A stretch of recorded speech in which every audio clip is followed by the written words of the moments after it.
kids. Welcome back in. Hope you've been enjoying our dystopia run so far. It's actually going to end with this episode. I'm sure that we'll hop back in and review some more dystopia. There's so many to go and look at, and we've just kind of scratched the surface. It's such a broad and wide and popular genre that I'm sure that there will be plenty of more books that we're going to be able to go and look at. So I hope that you've enjoyed this so far. Again, like I said, we're ending it today. Today we're going to be looking at a book that became hugely popular when I was in high school. Actually, the year that I graduated, 2008, I believe, is the year that this book came out. It started the novel series, which is still continuing today. It originally was the 3 novels, and they came out with the prequel, I can't remember when, just recently, and then now a new prequel is coming out. And of course, the book I'm talking about is The Hunger Games. The Hunger Games is hugely popular. The Hunger Games series is popular. The Hunger Games movie series is popular. It's just a really popular series that Suzanne Collins has created, and it really took hold with the young people, and people love it. And so today I'm going to be joined by Hannah Randolph. She and I taught this book together this year to our freshmen, and we're going to talk about Suzanne Collins' Hunger Games.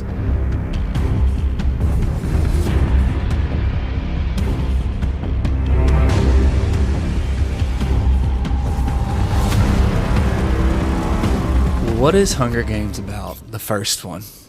So Hunger Games is a dystopian novel. I think it's important to note that it's a YA novel, and it's geared towards, I would say, middle school. Yeah, I think so. To 9th grade. I mean, lower 9th grade. Yeah. You know, I mean. I think it's a book that a high schooler could pick up. And enjoy, just read for fun. Yeah. But it's a dystopian. It's set in what was once America, Panem, and some sort of revolution, rebellion has happened, and you have 12 districts and a capital, and the capital has complete control and wants to punish the districts for the rebellion they incited against the capital. So in the first book, what is it? Is it the 70th? 75th? Is it? I don't know. Somewhere in the 70s, I feel like. Yeah, it is in the 70s. Yeah. I think it's the Is it the 74th? 74th, maybe. Because the next one is 75th, right? Yes. Because they use that to create that rule. You're right. Where they have to come back. So it's the 74th annual Hunger Games, where each district has to give a boy tribute and a girl tribute to basically fight to the death until there's one winner. And the one winning tribute gets food for their district for the year. Why do you think it's so popular? I feel like, I don't know, do you think it's an original idea too? Because I had Aubrey and Jade on, and we were talking about their favorite dystopias, and a lot of them seem like the same concept. We offer up a sacrifice to our totalitarian government, but Hunger Games is very popular. Why do you think it's very popular? Well, I think part of the reason, I think the world is so fully developed with Hunger Games, and I know you have read the first book. I've read the whole series, except for the new one that just came out on Tuesday. Oh, wow. I've not read that one. But I think the world is so fully developed with Hunger Games, and I think it has almost become a cult classic with the younger generation. And I don't know if possibly like the movies helped with that and how closely related. I know we've talked about, I mean, if you've seen the movie, you've basically seen the book with the Hunger Games. I agree. Yeah. The changes they made are so subtle that, you know, it doesn't make that huge of a difference. But I think kids really relate to the characters I know when I read it with my kids last semester, they got really into, the girls hated Katniss, but the boys really liked Katniss. The girls, though, were so mad at every decision she made. Why? I think they would get so upset at how she treated Peeta at the beginning and how, like, unwilling to trust him and give in to him and his advances in the beginning. I don't know if they just wanted like a love story from the beginning. Probably. Yeah. I think that talking about the differences was probably one of the bigger differences was Katniss's disposition. I think before that, I mean, obviously there was the I don't really like where I live type of thing, but she really thought that no one at all liked her except for Gale. And I don't think that that's really in the movie, you know? No, and I think that that's one of her more relatable qualities. Yeah, I think so too, yeah. I think there's been many times that I have felt that way, like that I don't know if you've ever been like this, and this might be revealing something about me, but like the people that you maybe didn't talk to in high school, but you knew who they were. And like if you saw them in Walmart, you would recognize, oh, I went to high school with them. Yeah. I have always felt like about myself that people wouldn't think that about me. People's not going to remember Hannah Hawkins from high school. No, I know what you mean. You know, like I don't feel like I'm very memorable. Yeah. I don't feel like I've made that lasting impression on people that think, that's Hannah Hawkins. I went to high school with her. Hey, like I didn't really talk to you, but you know, we both graduated in 2015. Yeah, right. So I think a lot of times that irritated the students with Katniss, but growing up and reading it as an adult, I can remember feeling that way in school, thinking that maybe I wasn't likable, or because I mean I wasn't like the most popular person in school. I was always very self-conscious. And so I totally relate to that. Yeah.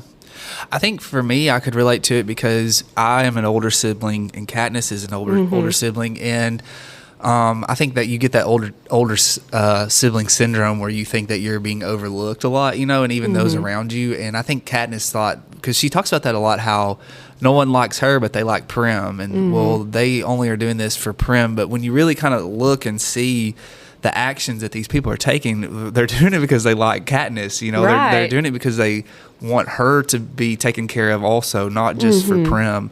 So I think I could relate to it because I'm sure that there's been plenty of times where I've thought, well, this person was only doing that to get to my brother, or, you know, and I'm okay with that. But maybe if I sat and really thought about it, it was like, well, maybe they were doing that for me instead, you know, so I could relate to that a lot. I think too, it pulls out a strength of Katniss, of the people recognized that Katniss was strong and that Katniss had learned all these skills from her father and that she was able to take care of her family in a way already, and that maybe she didn't need a ton of assistance, you know, right away. Yeah. Like she didn't need a mob of people, where Prim was more innocent and Katniss treated her almost in a motherly way, and so she still got to have that bit of childhood.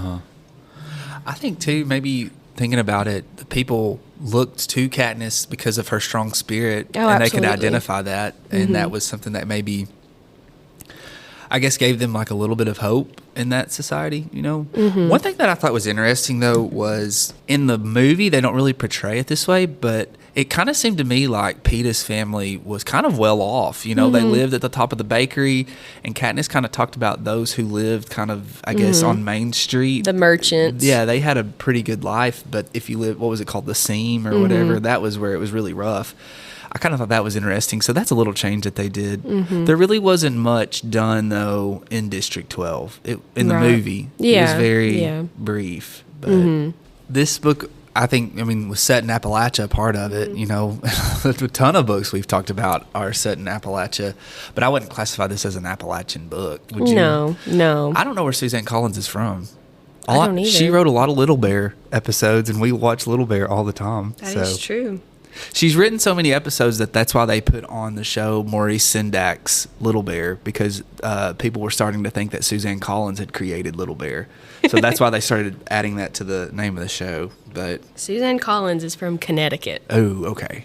Why does that feel like it makes sense?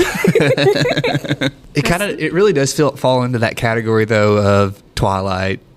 Hunger Games, yeah, all of those things. So, when I also feel like Hunger Games and Twilight were popular at the same time, because I first read the Hunger Games in 7th grade. Okay. And, you know, this book came out in 2008.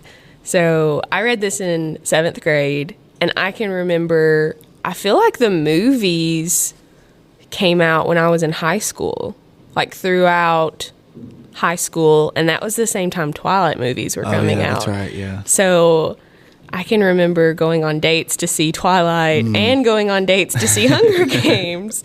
So I don't know if this is because I'm a man, but I was open to reading the Hunger Games. Do not think I will ever pick up a Twilight unless I have read every book on Earth. Yeah. And I have not gotten to Edward Cullen yet. I might pick that up. But I have not read the Twilight series. I have read Midnight Sun, the first Twilight book in Edward's point of view. Oh, wow. Is that Stephanie Myers? It is Stephanie Myers, Okay. yeah. It just came out a couple years ago. What is it about? Like, it's her and then Suzanne Collins and then I would say J.K. Rowling as well with Harry Potter. They're milking that cow for all it's worth. Absolutely. You know? At least J.K. Rowling came out with that random book. Do you remember that? I can't remember what it was even about. Well, she has another series, too, written under another name.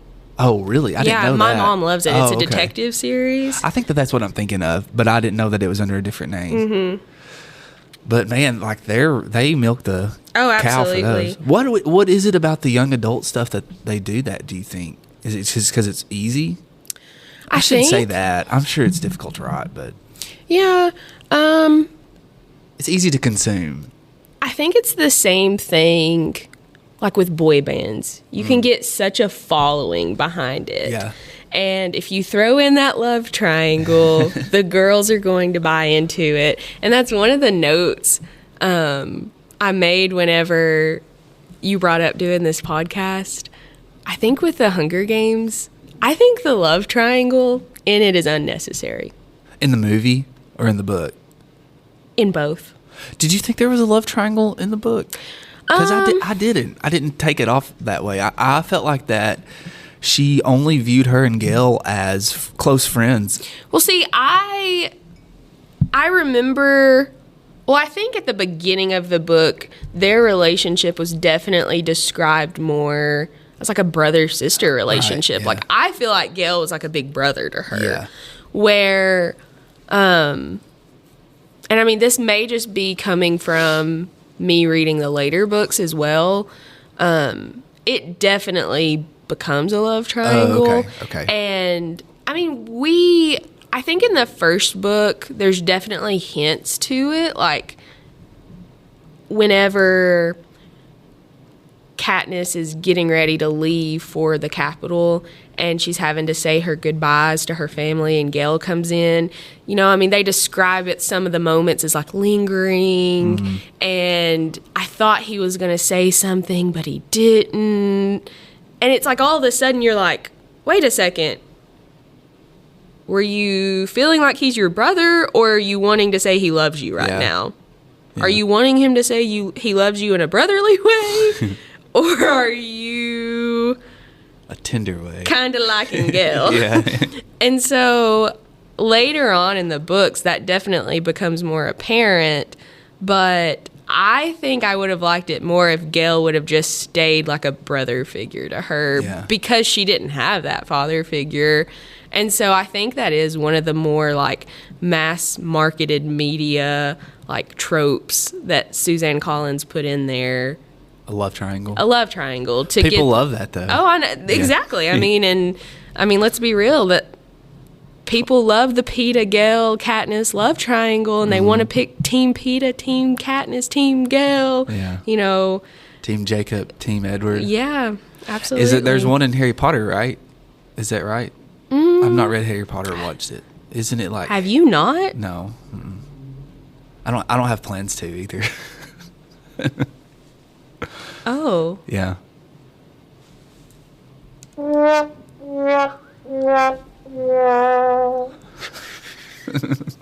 was not expecting that. I was not expecting what you said or that sound. Wow. Why have you not read Harry Potter?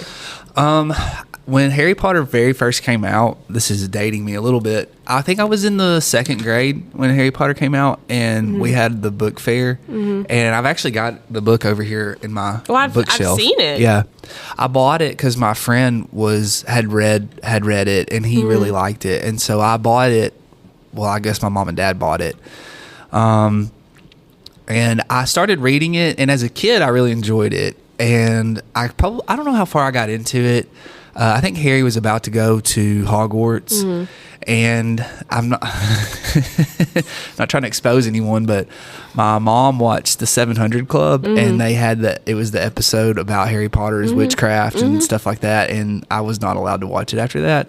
So I guess I was like so far which I mean, I think especially my close family that knows me, I think I do have a rebellious spirit where it's like, you can't do this. And so that makes me double down on it. Yeah. But for some reason, that was one thing that I was just kind of like, okay. I mean, I'm not. And you hadn't really bought into it yet. Yeah. And I just hadn't really had the energy to get back into it.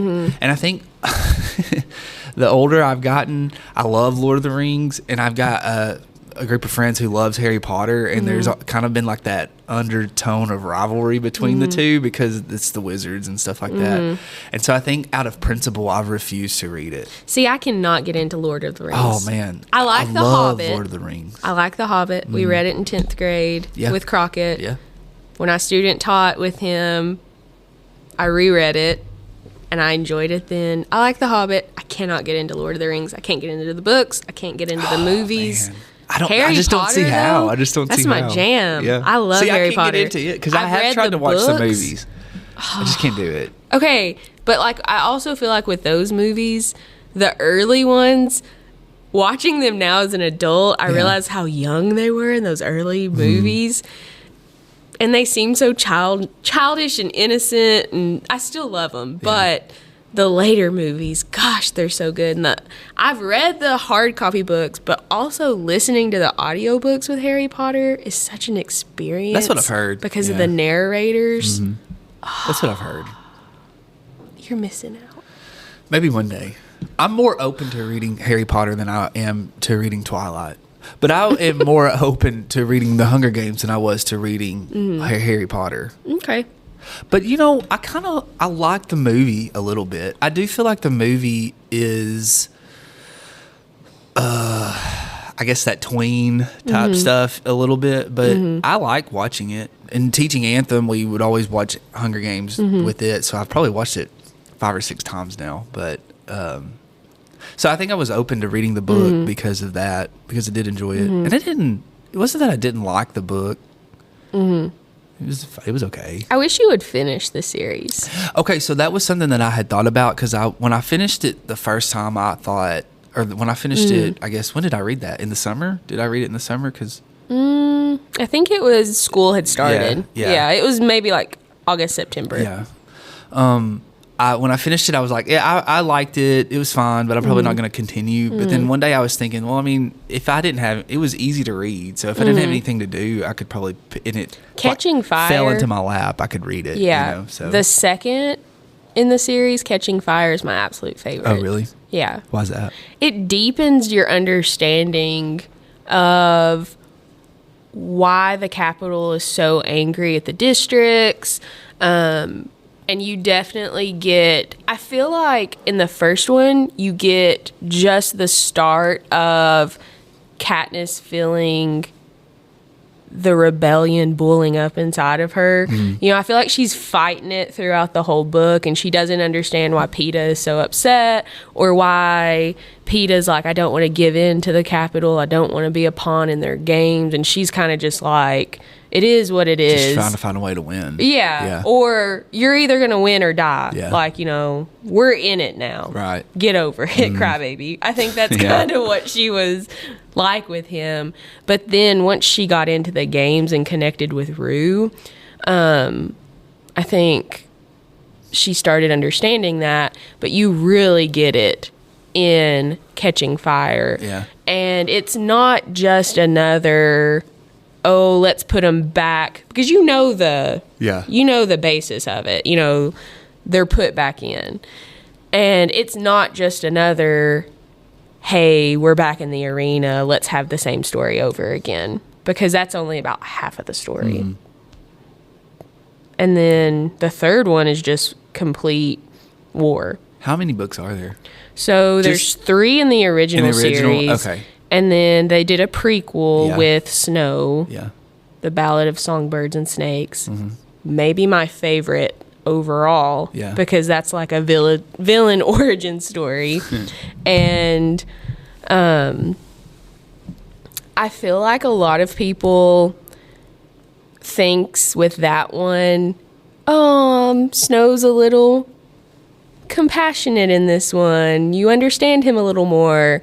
But I think that one would be so cool to teach characterization with. Really? Yeah, because you definitely see the character starting one way and you truly think they're making a change for the positive, and then by the end of it you're like, oh no, they're back to the beginning but worse. Oh wow.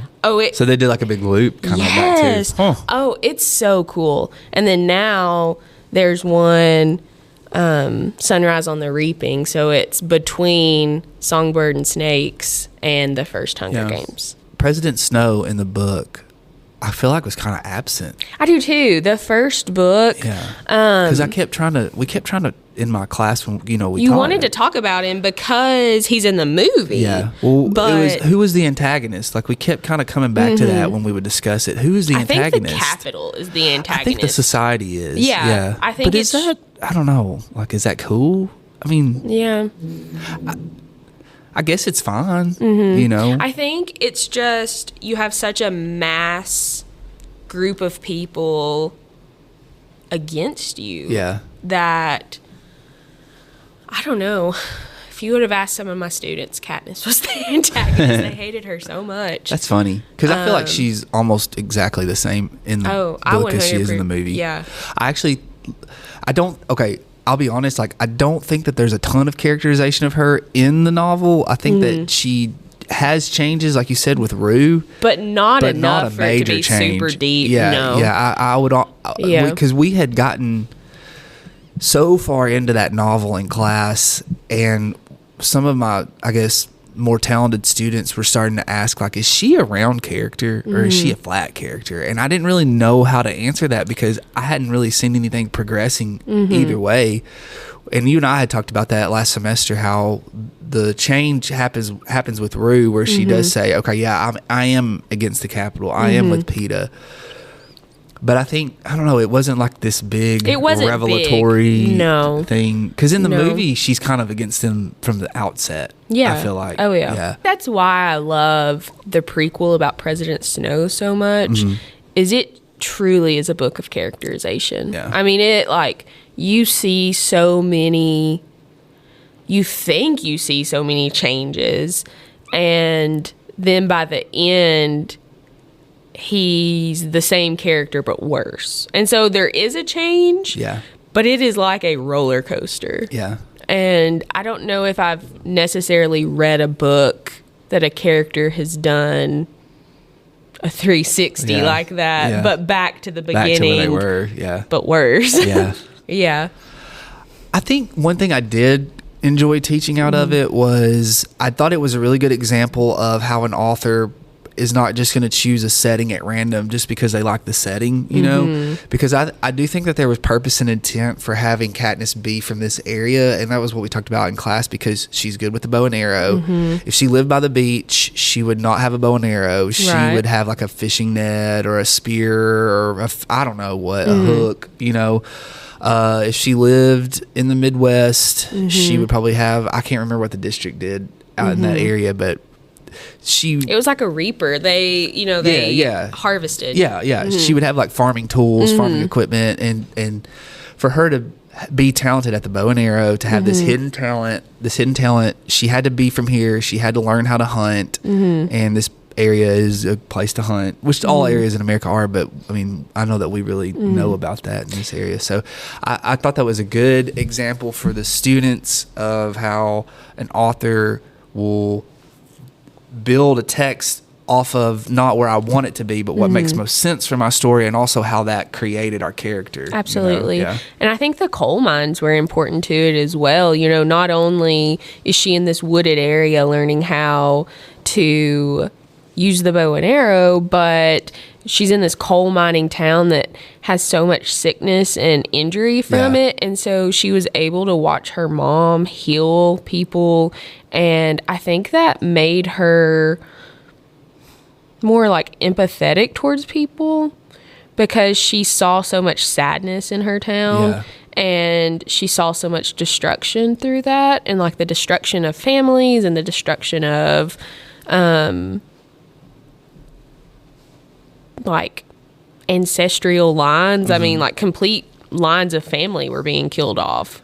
So, well, I think too, for our students living in this area, we're so close to like poor Appalachia. You know, I mean, there are areas in White County that are like that. Oh, absolutely. And I don't know if you watched it with your class. We watched that Vice documentary, and where he went to the coal mining country in like, it was Kentucky or West Virginia, up around that area. And they were so poor and just had nothing to do and no hope. And I can remember some of my students being like, this makes sense to me, this setting now, like why they're so poor, and so how hard of a life that was, because I mean, like I said, we're so close to that here, you know. Which I think also helped Katniss in the games, because she was so used to surviving. To surviving on nothing. Hiding. And so a lot of the skills that she needed to learn for the game, she already had, because she lived in such a poor, pitiful place. Where like the career tributes led a pretty decent life. You know, I mean, they were fed well because they were brought up to volunteer for the games. They were brought up to be tributes. And so they were fed well and they were kept strong. Katniss knew what it meant to starve. You know, I mean, she already knew that feeling. She didn't have to, you know, learn what that felt like in the games. I think that helped her go longer. Well, and she, like we said, she had to hide in the woods when she was hunting from the Capitol, from the, what were they called? The peacekeepers? Peacekeepers, from the peacekeepers. So she was already well adept at that, and camouflage. She knew how to be sneaky. Which we saw helped Rue. You know, Rue knew how to be sneaky from harvesting in the trees. So I think Collins did a really good job at characterizing Katniss through that, because there was a lot more that was unsaid, and that's more literary when it is. Absolutely. But I think we got her from there, and she just didn't really change much from that. I agree. I don't think she's that deep of a character. No, I don't think so either. No. But I mean, I guess you don't have to have that for this type of novel. In turn, I think Peeta's more deep. Peeta is more complex for sure. Absolutely. Yeah, because and that was kind of getting old, I thought, where it was, I don't know if I should trust Peeta or not. I don't know if I'm going to trust him, or I'm going to pretend I trust him. And I think that's what aggravated my kids so much. I think that's why people didn't like Katniss in my class. They got annoyed by her. Do you think, though, it's because we know the end? Maybe. I think that was my problem with it. I knew the end. Yeah. And I knew because there would be times where I was like, okay, I'm gonna just advance a few pages because it was so close to the movie. Oh yeah. So I wonder if that kind of bred into that frustration. But I do think if I hadn't have watched the movie, I still would have been frustrated to an extent because it just kept coming up and up and up, and you could tell what she was doing. She was leading you right to it, which is nothing wrong with that. Yeah. But I think there was a more subtle way to do it. Yeah. You know? Absolutely. But yeah, Peeta's definitely more complex because you do have that moment of, do I trust him? Does he really like her? Why did he help her? He definitely played a more logical game than she did. Like, I mean, he had in his head throughout the game this character, basically. I thought too, one of the differences was speaking of Peeta playing the game, when he was with the careers and she cuts I hate saying this word, the tracker jacker. I hate saying that word. She cuts the tracker jacker nest down, and I think there was a period where Collins you were really questioning, did Peeta actually show up? But I think in the movie you don't question that at all. But in the book I kept thinking, oh, well, that was just a hallucination. She didn't see that. And then she went back and saw the dead body, but it still was kind of like, did Peeta really help me? She was trying to figure that out. And I was even kind of like, I don't think in this story he's helped her, you know? So I thought that was a good thing. Yeah. Yeah. But again, that goes into Peeta's complexity because we didn't know what to believe. We didn't know in the novel. We didn't know whether he really was off helping them or if he was helping her or what was up with that. The more we talk about this, the more I realize that I think in this book, Collins made the supporting characters more complex than the actual protagonist. Yeah, I think so too. I think. Yeah. Haymitch has a complexity to him. Her mom is complex. Yeah. Effie Trinket. Yeah. I mean, I think all of them have such a level of complexity to them where our actual protagonist, you want to do all these characterization activities with Katniss, but it's easier to do them with these supporting characters of what has made them this way, what has led them to this, why are they like this? Yeah. And I agree. I had more fun with the supporting characters. Yeah. I think her mom is complex too because you get so frustrated with her and you can tell that she's still kind of lost with her husband's death, but she is trying.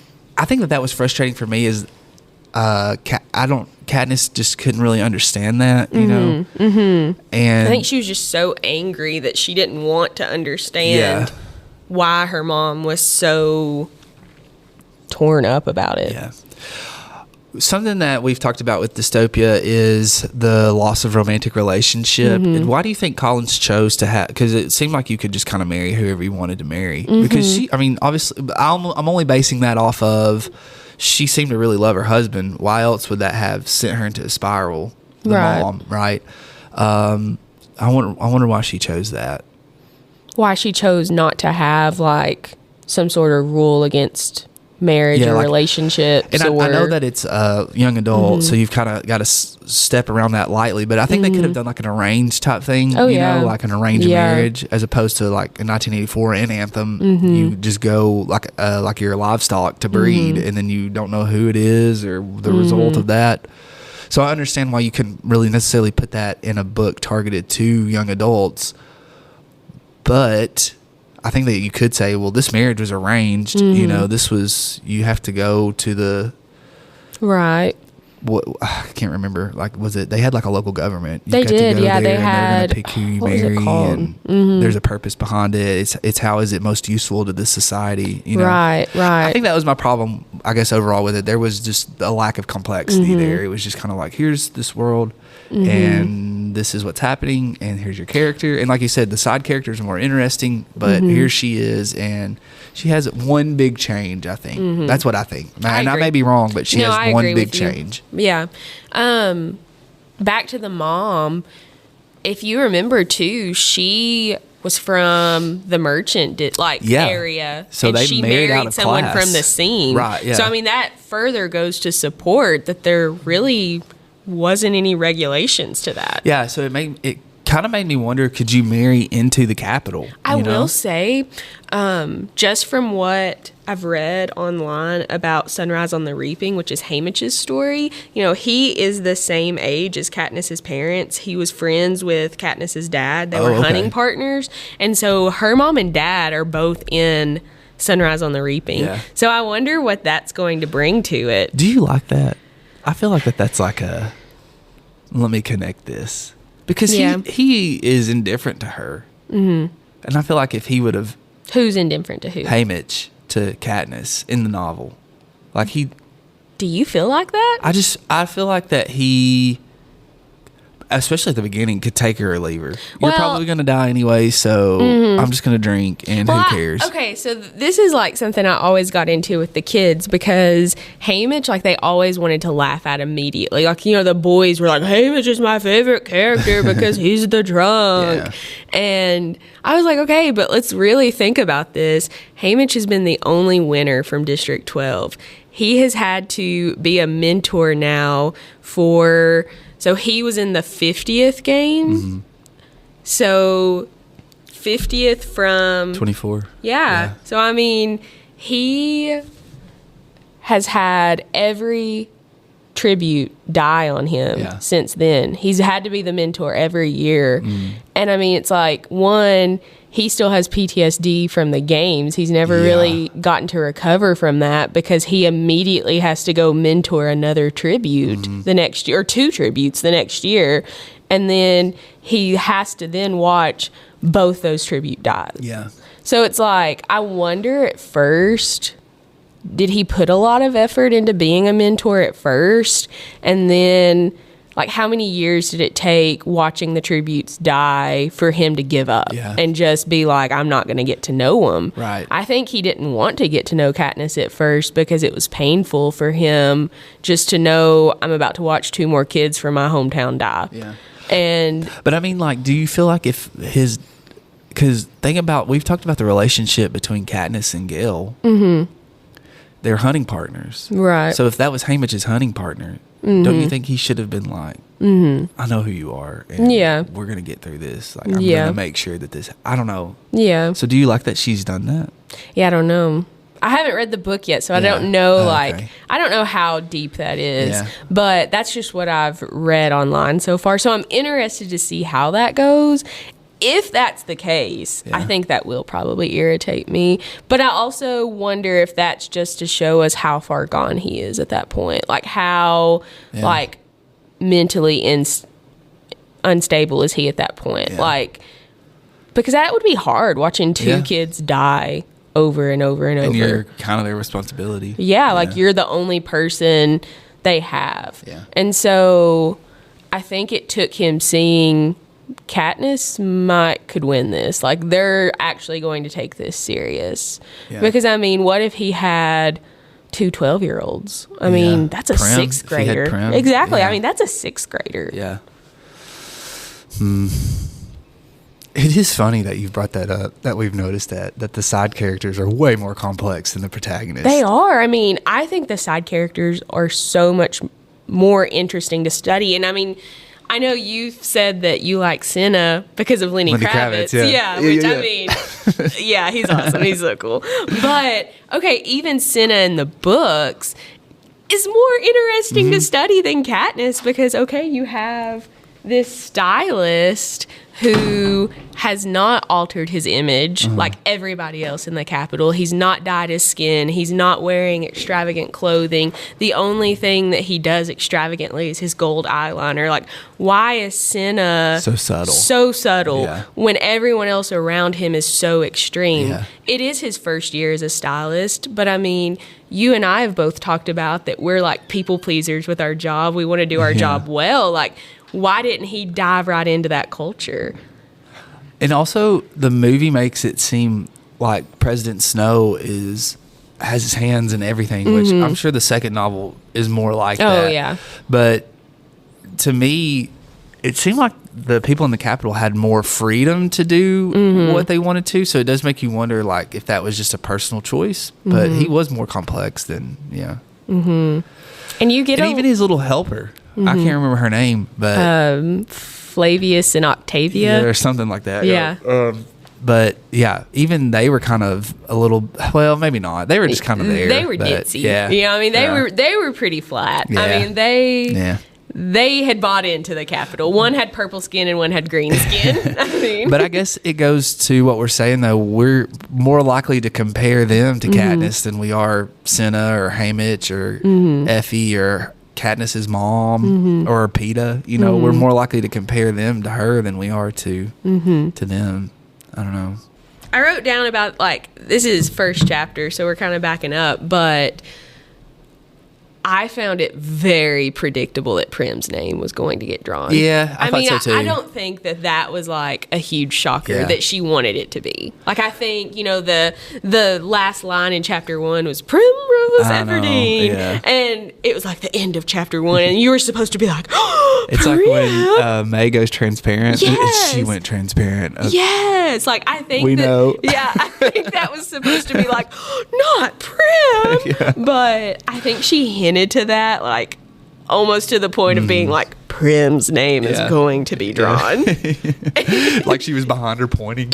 Yeah. She's going to get picked. Yeah.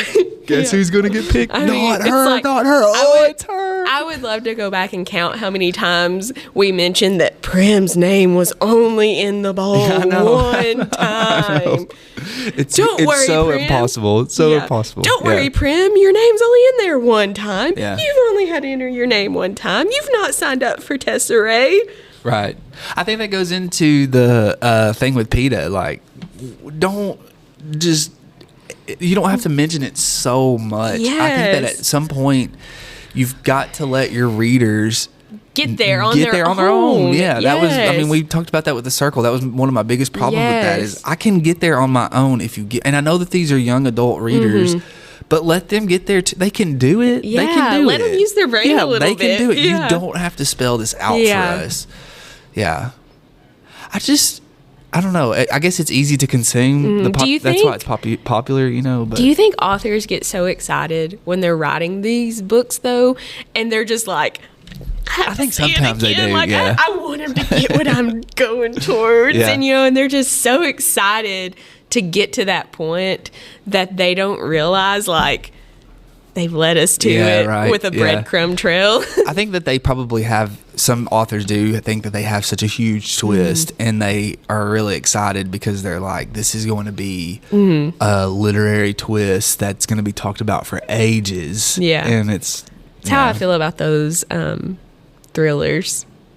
Yeah. I feel like a lot of times those authors think, I've got such a twist planned for the end of this book, and then it happens, and it's like, But we were talking about formulas, though. I do think that some authors probably know that there's going to be a lot of people predict it, but there's also going to be some of those who won't. They just read through it really quick, and so I think that they probably just don't. They're like, "Yeah, here's my twist. Yeah, this is what we did the last time." So but maybe Suzanne Collins wasn't thinking about two English teachers talking about, I don't know, her book on a podcast, her writing style on a podcast. I always feel so arrogant when I talk about this because I've not written a book, but that's just, I guess, our opinion on it. Yeah. You know? And I mean, we talk about it all day, every day with short stories. We're trained to look through these things. Yeah. So, I don't know. It's just, I don't know. I think Hunger Games, though, just has a special place in my heart because I read it in 7th grade and I definitely bought into the following that it had. Yeah, it was big. I mean, it was big. I remember the hype behind it, and I can remember the first time I read it. I loved it, and I've probably read through the Hunger Games. I mean, before teaching it,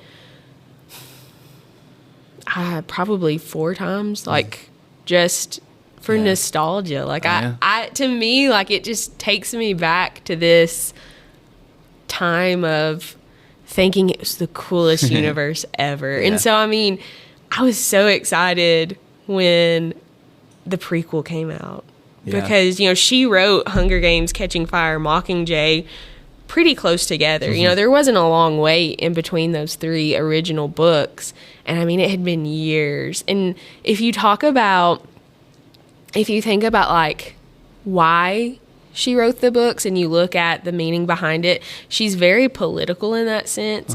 And she had said that she wouldn't write another Hunger Games book unless she saw fit for the climate.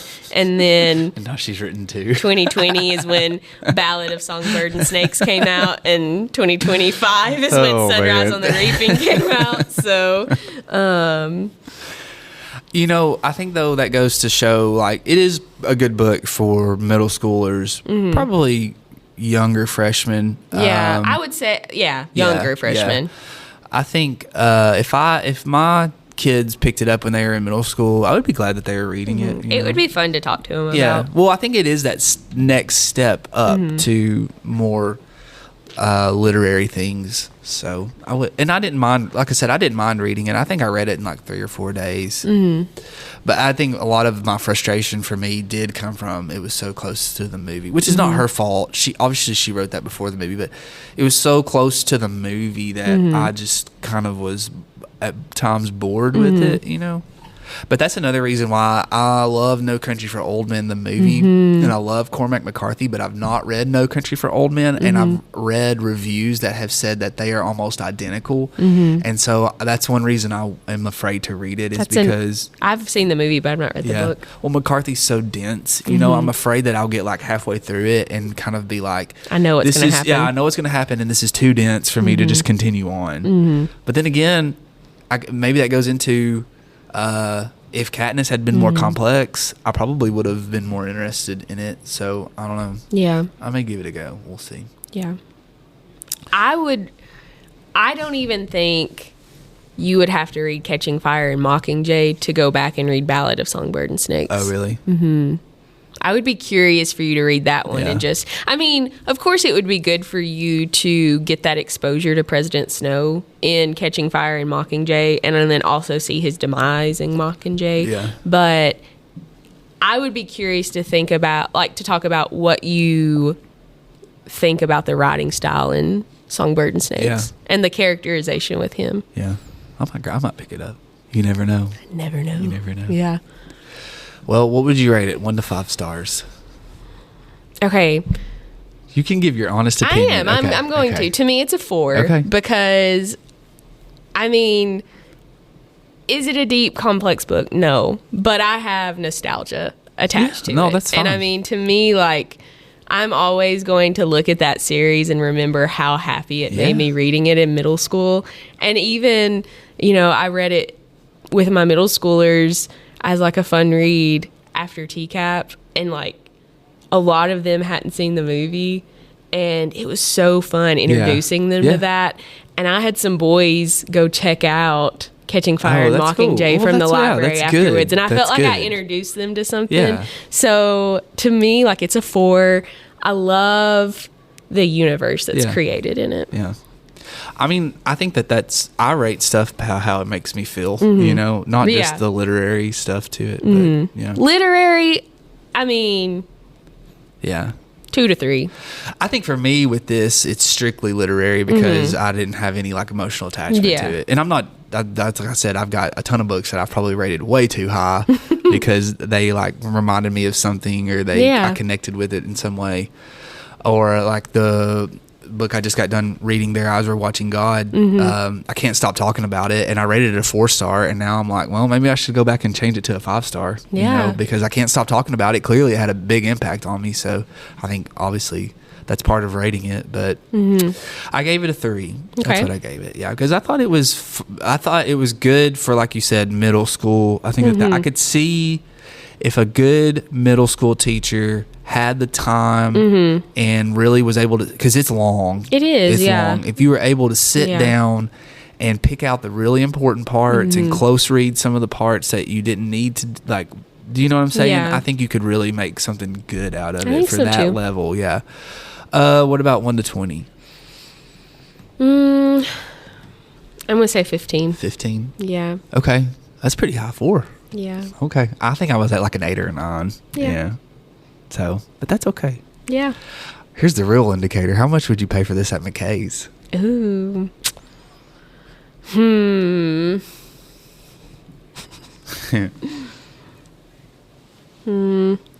$5. $5. Wow, Yeah. that's a lot Yeah. for McKay's. I think I like that $1. Oh yeah. Yeah. There you go. Maybe $1.50. I would Maybe like $2. No, Well, there's yeah, I would say $2. There's some different covers out there that I would like to. Oh, really? There's to look other for. editions? Yeah, Okay. there's other editions. Have you ever gotten into first edition hunting? Haven't. I kind of have. Yeah. I mean, but it doesn't mean anything really. I don't. Yeah. I think you have to really find an old rare book for that to be worth anything. But Yeah. it's been fun. I don't know. It's just something for fun. It's like these books right here. Mm-hmm. I mean, I could sell the whole set for I think $400. I saw on eBay, and I mean that's a lot of money for me. But is it like a collectible? I don't think so. It's just been fun to kind of find. I've been on a trip, like a journey, trying to get those. But I would like to find a first edition like Lord of the Flies. oh, see, that's another one that I've never read. Oh, it's one of my favorite books of all time. Yeah, I've heard a lot. I've thought about picking it up. I think we've got copies in the office, so It's one of my favorite books. I'll have to try it. Maybe this summer. I would take a Great Gatsby first edition. Oh, I bet that's worth a lot of I money. bet it is. I bet that's worth a ton of money. Well, I've got this book. I cannot stop talking about James Bond. I cannot stop dropping James Bond in my podcast, and it's driving me insane. But I've got this book up here it's called The Real James Bond, because Ian Fleming got the name from a birdwatcher's book. And so it talks about that birdwatcher's past, and Ian Fleming signed a copy of Moonraker, a first edition copy, and gave it to him.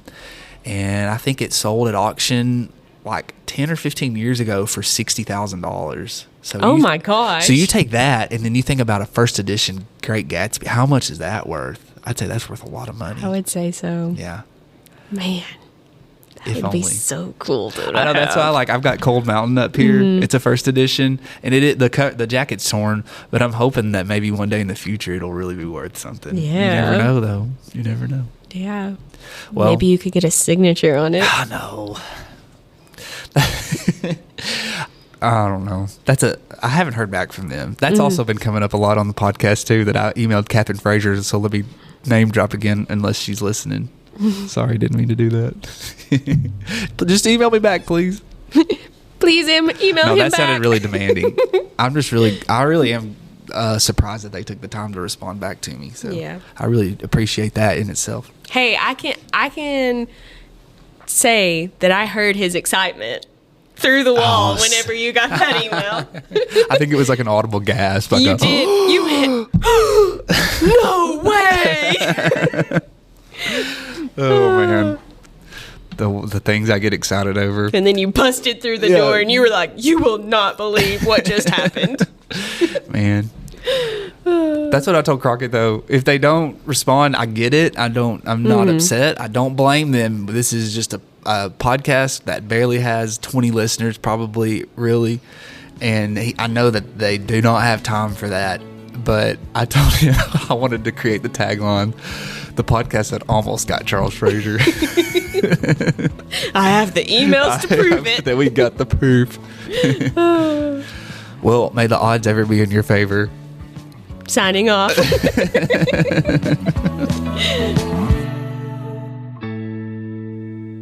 Well, I just wanted to take a minute again to thank you guys for listening. I really do appreciate it. I know that it's just me, my friends and me hanging out, talking about books, but it's been a lot of fun, and some of you guys have been texting me and talking to me about it, mostly my friends. I don't think that anybody outside my small friends group is listening, but I really do appreciate you guys. It's been a lot of fun, and hopefully, if I've not gotten to you yet, I'll get to you at some point to help me create content, because this is a podcast for all of us.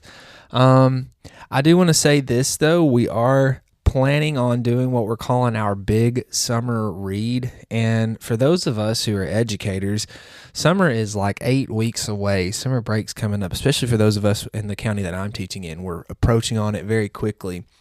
So I wanted to give you guys a heads up and let you know that the book that we've chosen for the big summer read is Stephen King's The Stand. It's 1,100 pages, and I'm going to be honest, it gives me the sweats when I look at it. That's a huge book, and it makes me a little nervous.